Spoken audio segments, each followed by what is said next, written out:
হ্যাঁ, নমস্কার। আজকে আলোচনা করব আপনারা যারা মালা জপ করেন, বিশেষ করে গৃহী মানুষদের মধ্যে অনেকেই দেখবেন মালা তারা প্রতিনিয়ত জপ করছেন।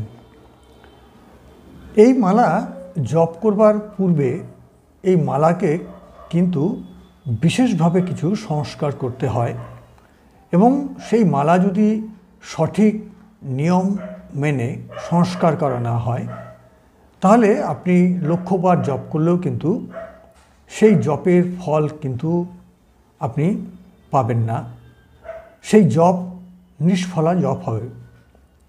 এটা আমার কোনো কথা নয়, এটি শাস্ত্রে বলা রয়েছে।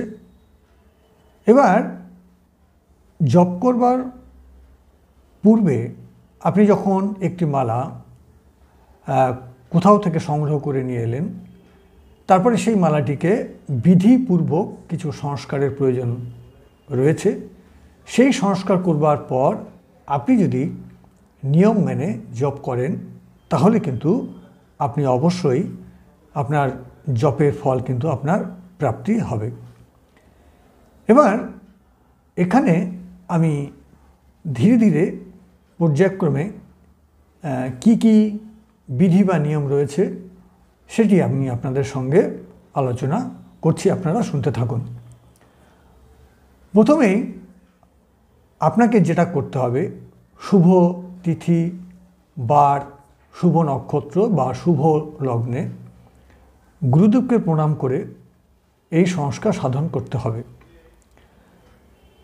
যাদের গুরুদেব রয়েছেন বা সম্ভব পরিবেশ রয়েছে, তিনি নিজে না করে গুরুদেবকে দিয়েও কিন্তু আপনি আপনার মালা সংস্কার করাতে পারেন।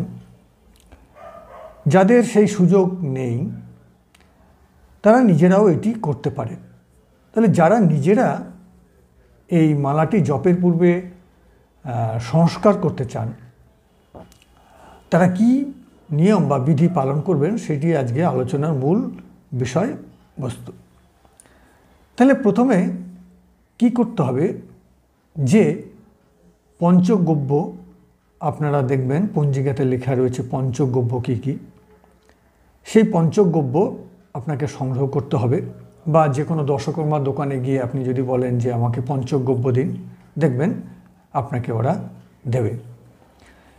সেই পঞ্চগব্যে হৌম হয় ওম এই মন্ত্রে পঞ্চগব্যের মধ্যে এই মালাখানি রেখে আপনাকে একটি বিশেষ মন্ত্র জপ করে সেই মালার গা পঞ্চগব্য দিয়ে মর্দন করতে হবে।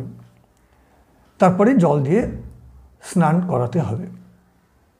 সেই মন্ত্রটি হল সদ্যজাতং প্রপবদামি সদ্যজাতায় বৈ নমঃ ভবেনাদি ভবস্য মাং ভবদ্যবায় বৈ নমঃ। এই মন্ত্রটি পড়ে আপনি পঞ্চগব্য দ্বারা মালাটির গা ভালো করে মর্দন করবেন। এক কথায় যাকে বলা হয় গা ভালো করে মেজে দেওয়া।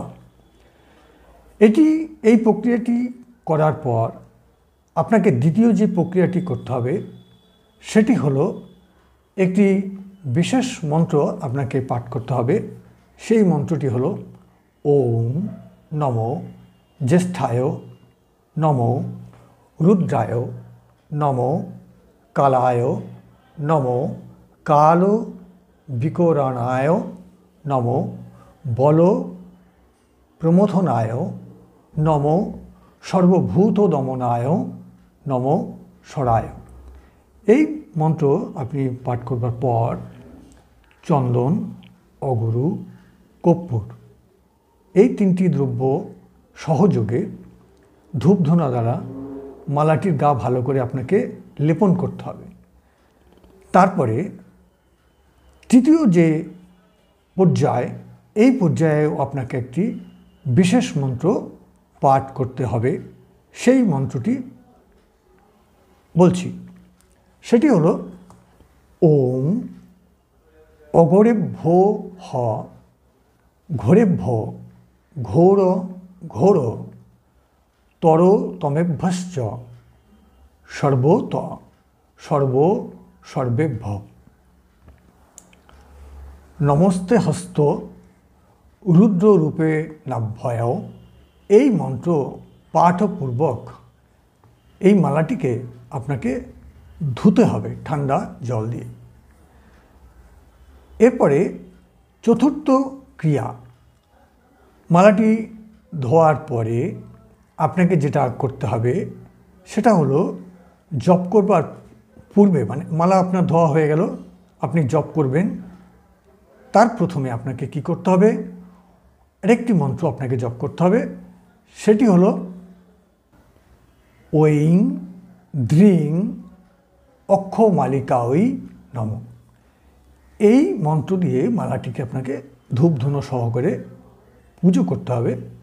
তারপরে যেমন আপনাদের শাস্ত্রবিহিত নিয়ম রয়েছে সেইভাবে কিন্তু আপনি মালা জপ শুরু করতে পারবেন।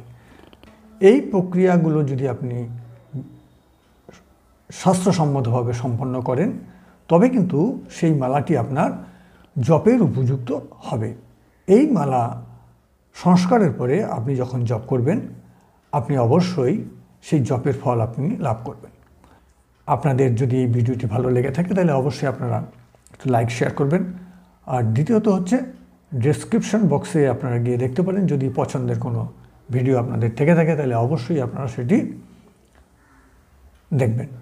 আজকে এখানেই শেষ করছি। নমস্কার, ধন্যবাদ সবাই।